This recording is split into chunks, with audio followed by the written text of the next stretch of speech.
So, isang mapagpalang umaga po sa ating lahat. Muli ako si Miat Sebastian and welcome to our daily devotion with Pastor Russell Ocampo. And today is December 4, 2025 and our topic is all about ano ang pagkakaiba na engagement at wedding sa Bible. So, our concept is all about Jesus, the bridegroom o bridegroom.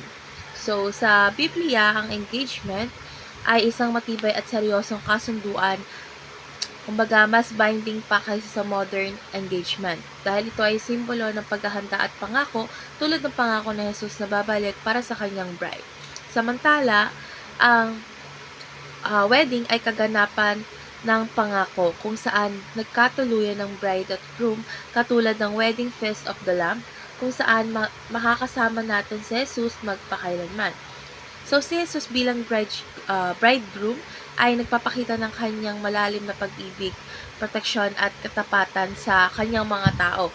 Tayo ay kanyang tinawag, nilinis at inihanda para sa araw na siya'y babalik.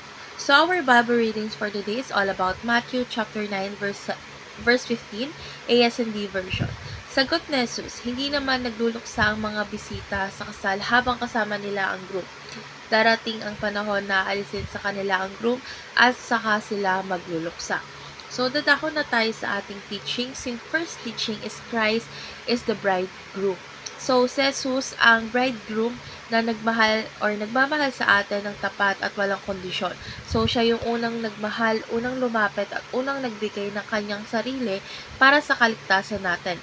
So, yung pagiging bridegroom niya ay patunay ng kanyang commitment na hindi tayo iiwan o pababayaan. Second is the church is the bride of Christ. So, tayo ang bride na pinili, tinubos, inihanda ng Diyos para sa isang banal na relasyon. So, hindi lamang tayo tagasunod, kundi minamahal na kabiyak sa spiritual na tipan. So, ang pagiging bride ay nangangahulugang tinatawag tayong mamuhay ng malinis at tapat sa Kanya. And lastly is the return of Christ is the consummation.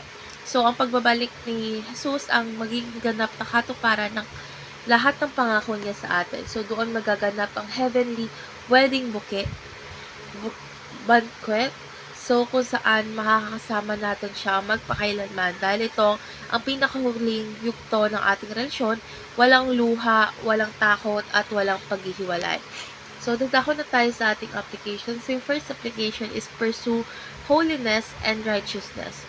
So, bilang bride ni Kristo, kailangan nating maging handa at malinis yung puso natin araw-araw. So, ang paghabol sa kabanalan ay hindi tungkol sa pagiging perpekto natin, kundi tungkol sa pagsunod at pagiging tapat sa Diyos. So, kapag pinili natin ang tama, pinaparangalan natin ang bridegroom na nagligtas sa atin.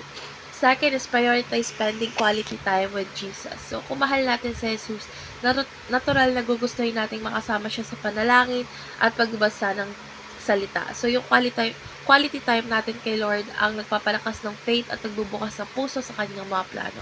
So, habang lumalapit tayo sa kanya, is mas nagiging katulad niya ang buhay natin. And lastly is prepare for the return of Jesus.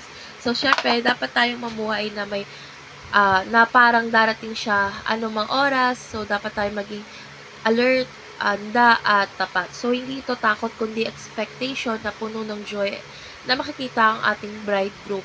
So, sa bawat araw na lumipas, isinuhubog tayo ng Diyos para sa mas malaking buhay kasama siya sa langit. So, ngayon na tayo sa ating last part. So, our last part talks about why do you need to pursue holiness and righteousness.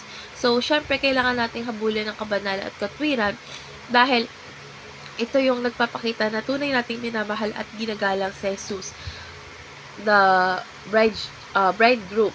So, kapag pinili kasi natin ng kabanalan is pinipili natin maging tapat sa tipan natin sa Kanya at hindi masayang sakripisyo niya para sa atin. So, ang buhay na banal ay hindi tungkol sa paghigpit, kundi tungkol sa pagiging handa at malapit sa Diyos habang hinihintay natin ang pagbabalik niya.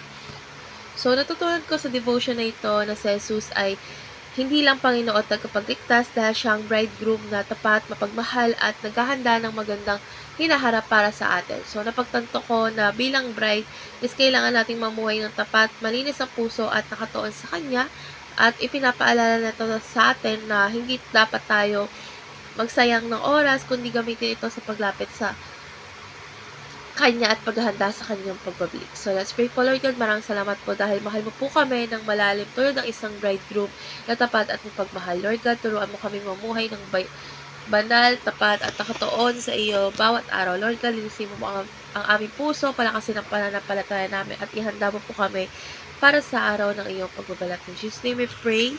Amen.